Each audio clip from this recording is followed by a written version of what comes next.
let's go. Rather die with my brothers, face only me left alive, I'm a suffer. Bury me deep, I'm still standing above, and I'm hearing the screams from the ones that's before us. Now that we stand, we gon' fight till we conquer. The price of the victory's part of the process. Part of my energy, part of me lives in the game, and the game never stops, so I'll probably never leave.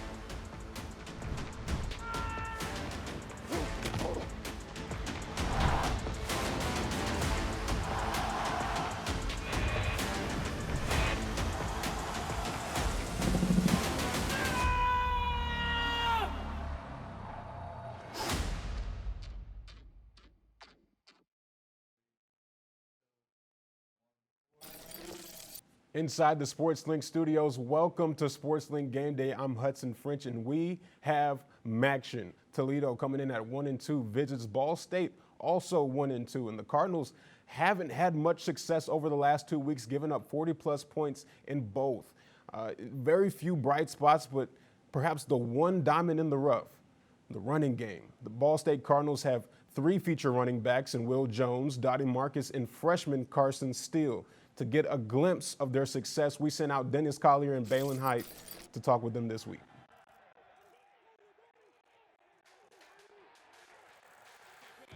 Just competing, really.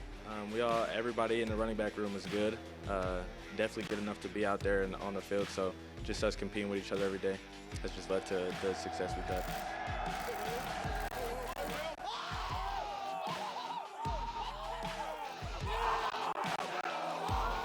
You know, we've been together for a long time. We have that camaraderie and a good culture. So, and we know how each other plays. So, it's not like a new team. I think, you know, that really helps us out a lot.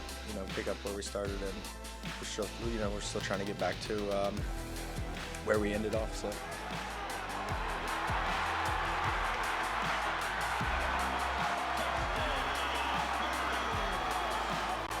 Once you transition to college, you know, I've learned so much from, you know, Ty, Donnie, and, you know, and Will as well. You know, they've showed me the way, you know, how to do things, you know, kind of taking that transition step, like I was saying before about technique and stuff, you know, because you just can't power over everybody and outrun everybody. You know, it's not going to happen anymore.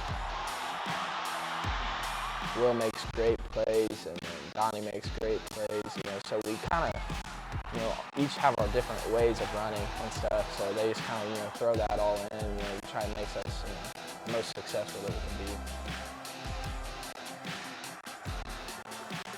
We talked as a team, you know, starting at 0-0 again, you know, it's first MAC game, and, you know, obviously our goal is to run it back and get a jump early, you know, on them with our offense. You know, I definitely believe that we can do that, you know.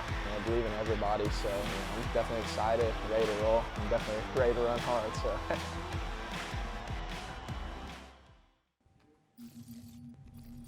Joining us now is SL Digital Radio play-by-play man Ryan Klimcak. And Ryan, what do you like about this running back group? Well, I think it's a very deep running back group, to say the least. We just saw three of the running backs that we have. I know Ty Evans isn't even healthy yet, right, but you look at the 3 running backs that Ball State has. Will Jones, I know you said it before we went on, but he's a big dude. He's sort of their in-between the tackle guy, ground and pound football whenever he's got the ball. Donnie Marcus, too, I think he's got a really good all-around game. They haven't really fed him the ball as much as the other two, but Carson Steele is really the main guy that I think has been the most impressive of all those running backs. And I think the things that I'm just most impressed with in Carson Steele is just how composed he looks for a freshman. This is his first season with Ball State, obviously. There's a huge jump between the high school game and then playing in a group of 5 or FBS school like Ball State. So just how composed he's been able to look. 170 yards already, 3 touchdowns. He's averaging about 6.5 yards per carry. That's always a really good thing, and he's somebody that Ball State is going to make really a point of emphasis, I think, moving forward in their offensive game plan, and I would only really expect things to continue as well as they've been going for Carson Steele as we really continue on through MAC play. He's been really, really impressive. In terms of an impact player for Toledo, who would you characterize? Well, I'm looking just at the running back for Toledo, too. Bryant Kobach is somebody that Ball State has done a really good job against the last 2 seasons. Ball State's on a 2-game winning streak against the Toledo Rockets, and Bryant Kobach was held under 40 yards in each of those 2 games the past 2 seasons. So that's going to be a recipe for success for Ball State. If they can keep Bryant Kobach in check, as you see, 198 yards so far this season, 2 touchdowns. He had over 100 yards, or about 100 yards, against Notre Dame, and he really had a breakout performance against the Fighting Irish. And it really helped Toledo even be in that game against a really good Notre Dame team. So if Ball State can keep Bryant Kobach in check and keep him under 40 yards like they've done the last 2 seasons, I think they're going to be in for a very good day on defense. Absolutely. Now, when you lose a game like Ball State has these last 2 weeks, you really find out the heartbeat of your team, the champions, if you will. And we caught up with Coach New in his press conference speaking just on that.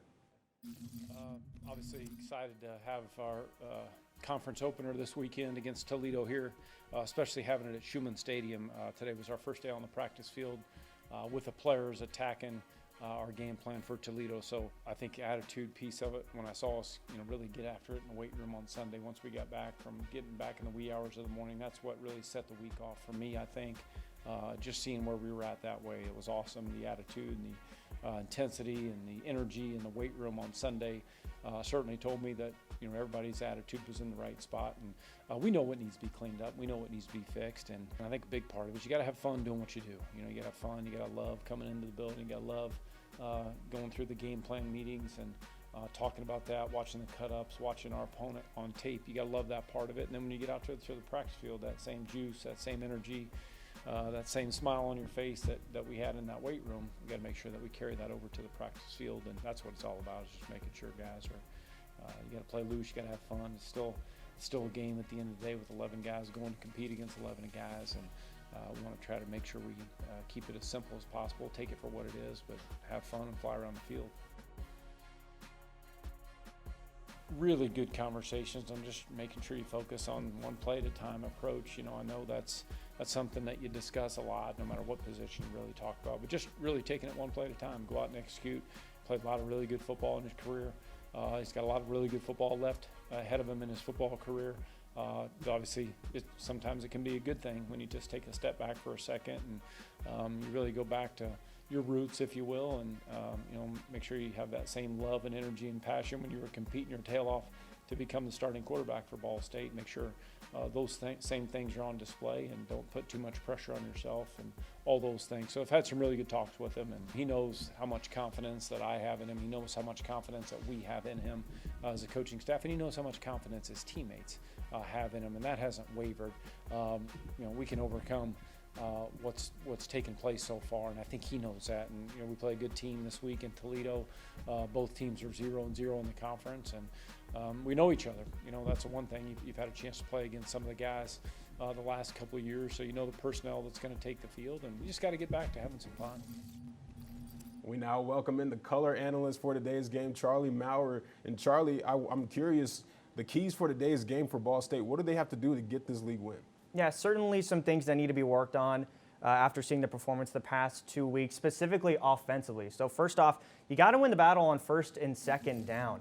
The Cardinals have been in third and long situations too many times the past 2 weeks, and I feel like if they can win on first and second down and force third and manageable opportunities, that the Cardinals can find a little more consistency and also just take some pressure off of Drew Plitt in this passing game as well. Only 38% on third down so far this season for the Cardinals. Not a terrible number, but you'd like to see that go up. And obviously, the third and long situations are not ideal for this Ball State offense. And so as we look forward to today's matchup against Toledo, if they can establish the line of scrimmage and run the ball well on first and second down, open up those third and manageable situations, I'd like to see the Cardinals get a little more consistency offensively. And with that, with establishing the run game and with running the ball effectively on first and second down, it opens up the play action pass and specifically more deep passes for this Cardinal offense. We saw them do that so well just a year ago when they eventually obviously won the MAC championship and a bowl game, but they dominated the line of scrimmage and then opened up the play action pass and took some shots with Justin Hall and Johannes Tyler downfield. We haven't seen much of that from the Cardinals so far this year, and I'd like to see them try and do that against a MAC opponent in Toledo. Obviously a big time matchup today for the Ball State Cardinals against Toledo, and this secondary for the Rockets can be had a little bit. Obviously, struggled a little bit last week against Colorado State. Had a good game against Notre Dame the week before, but the Cardinals certainly have the personnel and the talent to take advantage of this Toledo secondary. And then finally, it's all about the turnovers for this Cardinal offense, really. Too many turnovers, too many interceptions, back-to-back weeks with a pick six for Drew Plitt, 3 interceptions for him on the year, an interception for Paddock as well, 2 lost fumbles in just 3 games.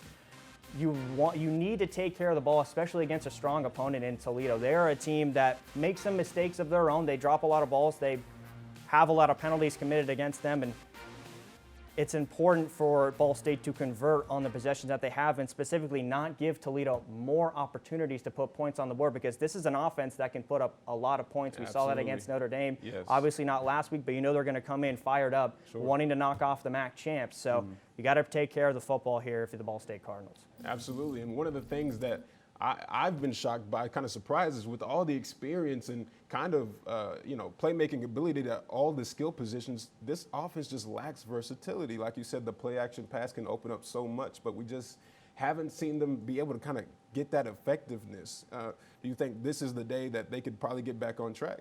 Yeah, absolutely. I mean, you have to look at the strength of the opponents, right, for Ball State the past 2 weeks. You see Penn State and then Wyoming, both solid teams, especially Penn State.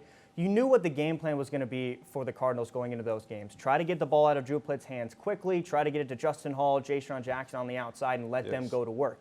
But give credit to the defenses. They played very well. They played tight coverage across the board, and almost, they dared Ball State to throw the ball downfield, and they just didn't have the confidence to do that. So I'd like to see more deep passes, more shots taken here against a MAC opponent, a familiar opponent for Drew Plitt, and obviously Coach Mike New. And I'm excited to see what kind of rhythm and consistency we can see out of this Ball State offense today. Now, speaking on throwing the ball like that, we kind of saw, Drew Plitt get taken out of the game halfway through. What do you think we see from a quarterback standpoint today?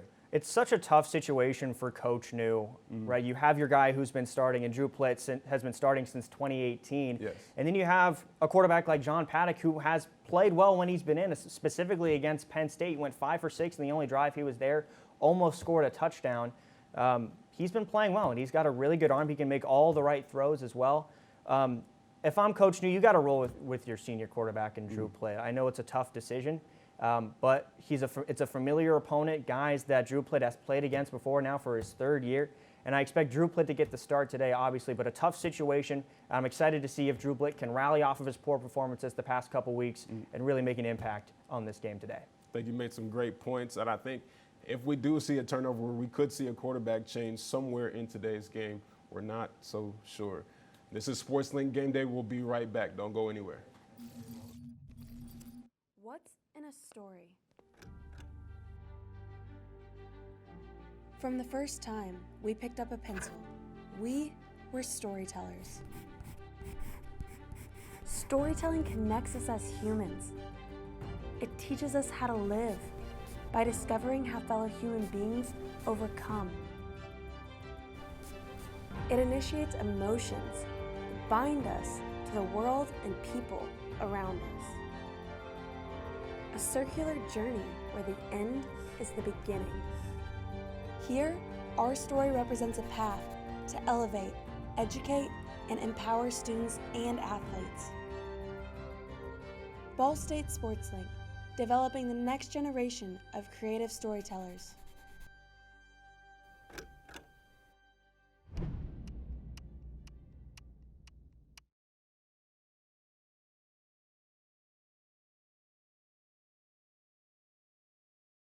Victory Honda of Muncie. We're not just another car dealership, and here's why. We stand behind every car we sell and are dedicated to helping our customers save time and money. All our pre-owned cars undergo a rigorous 182-point inspection and come with a 90-day warranty to ensure that you're getting a Victory quality vehicle. Plus, you'll get 2 years of complimentary oil changes and tire rotations. We're part of a top 15 dealership group and have an enormous selection of vehicles with access to inventory at over 45 locations. You always get more for your trade and the best possible rates with us. We have an excellent relationship with hundreds of lenders. Our exclusive Car Doc maintenance and membership program will help you save hundreds of dollars in the process of maintaining your vehicle. Lastly, our state-of-the-art body shop and certified technicians perform high-quality repairs and paint work on most vehicle makes and models. Victory Honda of Muncie. We're not just another car dealership. For Sports Link Game Day with my colleagues Charlie Maurer and Ryan Klimcak, I'm Hudson French. Today's show was produced by Dennis Collier and directed by Charlie Hammock. We are just moments away from action, everybody. Enjoy the game.